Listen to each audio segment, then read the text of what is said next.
안녕하세요. 부자되는 금융이야기 장덕화 팀장입니다. 오늘은 보장성 보험 관련돼서 말씀을 드리겠습니다. 제가 이거 화면에 보이시는 화면은 제가 10년 전부터 사용하고 있는 고객분들 재무상담 노트입니다. 저는 전반적으로 보험회사의 보장자산 관련된 것과 은행의 예적금, 증권사의 각종 투자상품, 보험사의 장기저축, 그 다음에 연금 이렇게 상담을 많이 해드리고 있는데요. 이제 금리가 많이 하락을 하면서 금리 하락으로 인해서 은행의 예적금이나 보험사의 단순한 저축이나 비과세 연금 등, 그 다음에 세액공제된 연금, 요것들은 이제 펀드로 투자 상품 쪽으로 하시라고 많이 말씀을 드리고 있고요. 그리고 옛날에도 그랬고 앞으로도 그랬고 우리 종신보험이라든지 뭐 암보험, 실손, 운전자 보험, 요거 이제 보험사만이 갖는 유일한 장점이잖아요. 예. 그래서 보험사를 통해서 많이 가입하신 것 중에 일단 실손보험은 가장 우선순위에 가장 앞서서 있는 필수 가입 상품이고요. 그 다음에 가장 많이 가입하시는 게 암보험입니다. 왜냐면 그만큼 발병률이 높기 때문에 그래요. 3명 중에 한 분이 암으로 사망을 하시는 거고요. 그래서 옛날에 그 암 치료를 보면요. 물론 요즘은 암 치료해도 뭐 병원비가 얼마 안 나온다고 하시는 분도 계신데, 어쨌든지 간에 뭐 옛날 방식의 간단한 치료를 받으면 병원비도 얼마 안 나오지만, 최근에 의료기술이 발전되면서 예전 치료 방식은 개복을 해가지고 암세포를 제거하는 방식이었잖아요. 예. 그리고 최근에 표적 항암제라고 해서 암세포만 딱 공격하는 거예요. 옛날에는 그냥 정상세포까지도 다 죽이다 보니까 머리카락도 빠지고 여러 가지 부작용이 발생되는데, 예, 최근에는 1세대 암치료가 있고 2세대라고 하면 표적 항암제, 굳이 나누자면 그 다음에 면역 항암제, 그러니까 정상세포라든지 활성세포를 더 강화시켜가지고 요게 이제 암을 이기게끔 하는 이런 치료인데요. 근데 점점 의료기술이 발달되고 좋은 치료를 받으려면 의료보험 적용이 비급여, 그러니까 의료보험 혜택이 안 되는 비급여 치료다 보니까 최근에는 뭐 돈이 암 치료하는데 뭐 돈이 많이 들거나 보다 뭐 암 치료 비용이 없어가지고 암보험 드는 개념이 아니라 내가 돈이 충분하다면 누구나 다 좋은 치료, 그죠? 치료를 받고 싶어 하잖아요. 예를 들어서 암이 내가 발생됐다. 그러면 대전에 있는 병원에서 치료받기 원하세요? 서울에 있는 유명한 삼성 의료원이라든지 아산병원이라든지 이런 데 받고 싶으세요? 당연히 좋은 곳에서 좋은 치료를 받고 싶어 하시죠. 그러면 돈이 많이 들어가는 거죠. 예. 물론 암이 발생되지 않는다면이야 뭐 돈 나갈 일도 없겠지만, 그래서 재무 설계의 관점을 봤을 때 뭐 보험을 많이 가입하시라고 저는 권유하지 않고요. 제가 뭐 보험회사 지금 다닌 지 15년 됐지만, 중요한 것은 보험은 내가 좋아하는 상품은 아니지만 필요한 거죠. 예. 저 개인적으로도 저는 투자를 좋아하는 사람입니다. 그래서 제가 입만 열면은 부동산 투자, 주식 투자, 투자 얘기를 합니다. 하지만 좋아하는 거다고 필요하냐, 필요하지 않냐는 또 다른 문제입니다. 그래서 내가 가지고 있는 재산들, 어떤 금융상품이든 부동산 자산이든 이것들을 만약에 뭐 암이든 고혈압이든 뭐 병원의 어떤 치료비가 어떤 병원비 지출이 발생되는 일이 있을 때, 병원비 지출되는 일이 있을 때 그때 내가 가지고 있는 현금 그걸로 사용할 거냐, 아니면 내가 가입한 보험에서 그 어떤 내 위험에 대한 리스크가 발생됐을 때 그거를 보험금으로 감당할 거냐, 이걸 봤을 때 아무래도 실손은 생활 속에서 혜택 받을 일이 많으니까 제일 많이 가입을 하고 필수라고 하는 거고요. 그 다음에는 발생 확률이 제일 높은 암보험이에요. 그래서 네이버 같은 데 쳐보시면은, 잠깐만요. 네이버 같은데 발병률이라든지 이걸 검색하다 보시면, 그래서 특히 이제 여성분들이 가장 많이 발병되는 게 유방암입니다. 그리고 유방암 같은 경우는 뭐 70대, 80대 뭐 나이가 많으신 분이 발병보다는 오히려 뭐 40, 50대 젊은 층에서도 많이 발병돼요. 뭐 발병률 쳐보시면 네이버에 쭉 글도 나오고요. 그리고 또 하나는 뭐 특히 여성분들 같은 경우는 부인과 검사도 자주 받으시고, 또 이제 간암, 폐암 이런 장기 안에 있는 우리 속에 있는 장기의 암보다는 유방암 같은 경우는 외형적으로 이렇게 좀 체크도 할 수 있는 게 있다 보니까 여기서 써 있듯이 조기에 발견을 많이 하는 편이고요. 그 다음에 웬만하면은 뭐 생명이 위협할 정도의 그런 종양이 보다는 그 전에 미리 치료하셔서 생존율도 높은 거고요. 네, 그러다 보니까 보험회사는 당연히 발생이 많은 이런 유방암이 보험금 지급이 많아지니까 하나생명 같은 경우에 이렇게 7월 1일부터는 초기 유방암, 여기 보시면 초기 유방암 보장의 소액화, 이게 무슨 얘기냐면 이제는 전에는 유방암이 발생되면은 가입된 보험금을 다 지급해줬는데 요즘 워낙 발생이 많다 보니 초기하고 초기가 아닌 걸로 분리해가지고 보험금을 주겠다. 왜냐면 이제 보험회사가 이제 손실률을 줄이기 위해서요. 그래서 보통 이제 부인과도 많이 가시기도 하고, 또 여성분들 같은 경우는 좀 샤워하시다가나 뭐 하다가 좀 뭔가 가슴에 뭔가 만져지거나 그러면 또 검사도 좀 쉽게 이제 가서 받으시잖아요. 그래서 여기 보시면 사례로 보시면 여기요. 실제로 이제 보험금을 지급해서 받으셨던 사례를 적은 거고요.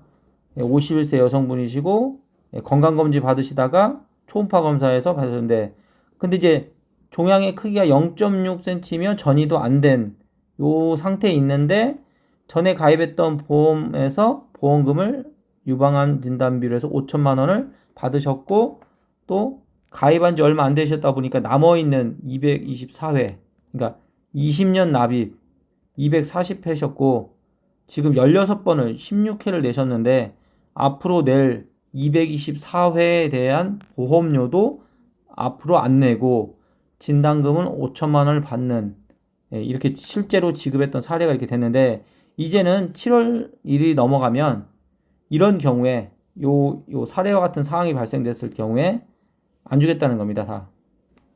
그럴 경우에는 초기로, 여기 보시면 이제 7월 1일 이후부터 가입하는 보험에 대해서는 초기 유방암과 초기가 아닌 유방암을 나눠서 2cm 이하, 그 다음에 전이가 없는 상태, 이거는 초기로 분류시켜 가지고 5천만 원을 다 지급하는 게 아니라 이제 유사암으로 해서 소액으로 해가지고 2천만 원만 주겠다.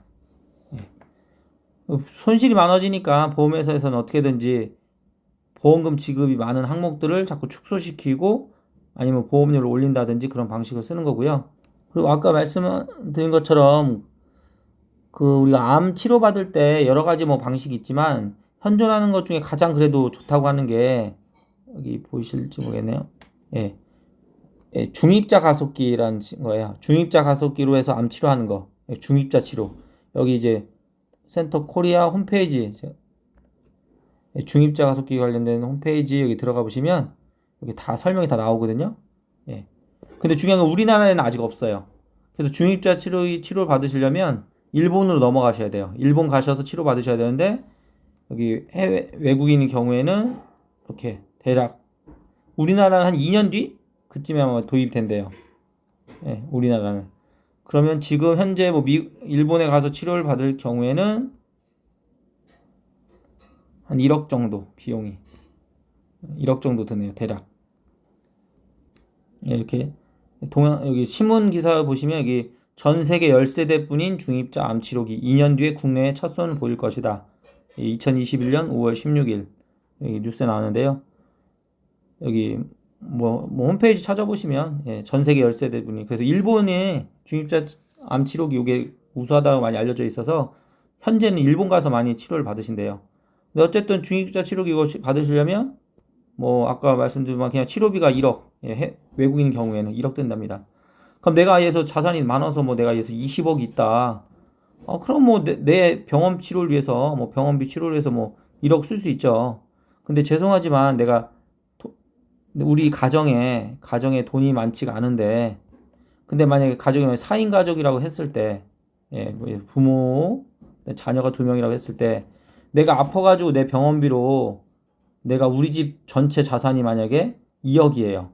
근데 내가 전체 자산이, 근데 내가 나 혼자의 어떤 병을 치유하기 위해서 내가 1억을 다 써버리면 그럼 남은 가족들은 자녀라든지 뭐 와이프나 남은 가족들은 남겨진 돈 가지고, 남겨진 돈 1억 가지고 뭐 해서 애들 학비부터 뭐 여러 가지 자녀들 결혼부터, 그럴 때 되게 많이 고민합니다. 실제로 저희 사무실에 직원 한 명이 30 중반에 간암이 걸려가지고 본인이 치료를 받을 것인지 아니면 그냥 안 받을 건지를 고민하다가 저희 직원 같은 경우는 간암 3기여가지고 그냥 수술하고 치료받는 걸 포기하고 그냥 가족들과 그냥 남은 시간 행복하게 보내는 걸로 선택했고, 그런 사례도, 그런 제 옆에 같이 10년 정도 근무했던 동료는 그런 선택을 한 사람도 있습니다.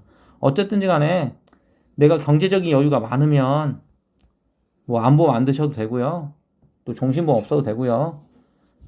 또 내가 돈이 많으니까 오히려 그런 분들은 상속이라든지, 상속이나 증여, 돈이 넘치니까 요거만 신경 쓰면 됩니다. 예. 그래서 제가 뭐 보험회사 직원이지만 어쨌든지 간에 그 전체적인 어떤 투자를 통해서도 자산 증식에 대한 안내도 해드리지만 최소한의 비용으로 뭐 실손이라든지 암보험, 건강보험, 거 같은 경우는 최소한의 비용으로 그냥 나를 위한 어떤 비상대책으로 준비하시는 게 좋다고 말씀드리는 거고요. 제가 밴드에도 올린 것처럼 이렇게 뭐 20년 납 20년 갱신으로 해서, 20년 갱신으로 해서 뭐 각 연령대별로 보험료도 나와 있고요. 그 다음에 이렇게 보시고선 각 금액별로도 나와 있으니까, 그리고 제일 중요한 거는 관심이 없으면 뭐 이런 얘기 자체가 아예 안 들리니까요. 근데 나는 보장성 보험에 한 달에 2만 원도 뭐 3만 원도 뭐 4만 원도 나는 내기 싫다 그러신다면 그렇게 하셔도 됩니다. 저축이든 펀드든 부동산이든 그 자산을 많이 형성하셔서 그 돈으로 병원비를 쓰셔도 됩니다. 뭐 어차피 그건 주관적인 다 생각이 있는 거고 각자가 선택하는 거니까요. 그 상품 설명서를 보시면 이렇게 하나생명 뉴 스페셜 안보험 이렇게 돼 있고요. 돼 있고, 이 60세 여성으로 기준했을 때 상품 설명서를 제가 보여놓은 거고요. 뭐 세부적으로 궁금하시거나 이게 있으시면 뭐 지금 동영상으로 다 설명드리기는 힘드니까요. 뭐 제가 각각 개인별로 상담이나 안내도 해드릴 테니까, 중요한 거는 한번 전체적으로 내가 하고 있는 저축이든 펀드든 보험이든 그런 부분에 관심을 가지시고 점검도 받으시고 그렇게 하시는 게 좋다는 거고요. 또 이제 보험에 대해서든 저축에 대해서든 좀 궁금하시거나 또 잘 모르겠다는 분이 있으시면 부담 없이 저한테 전화 주시면 제가 또 상세하게 설명을 드리도록 하겠습니다. 그리고 또 하나는 보험 같은 경우는 이렇게 세부적인 내용들, 뭐 여기 복잡할 텐데 값산선 될 때 요 세부적인 내용들 뭔 제외한다 뭐 이런 걸 꼼꼼하게 읽어보시고 검토하시면서 가입을 하셔야지만 나중에 후회가 없으시고요. 그리고 하고 계셨던 것들 중에 좀 아니다 싶은 게 있으시면, 특히 이제 옛날에 뭐 아는 사람 때문에 뭐 종신보험을 가입하셨거나 아는 사람 때문에 아니면 은행에서 갔다가 뭐 저축을 가입했다든지 뭐 보험사의 상품을 가입하신 것 중에 그냥 계속 자동이체만 하고 계시고 어떤 내용인지 모르시는 게 있으시면 저한테 연락 주시면 제가 꼼꼼하게 점검을 해드리고 상담해드리겠습니다. 이상 마치겠습니다.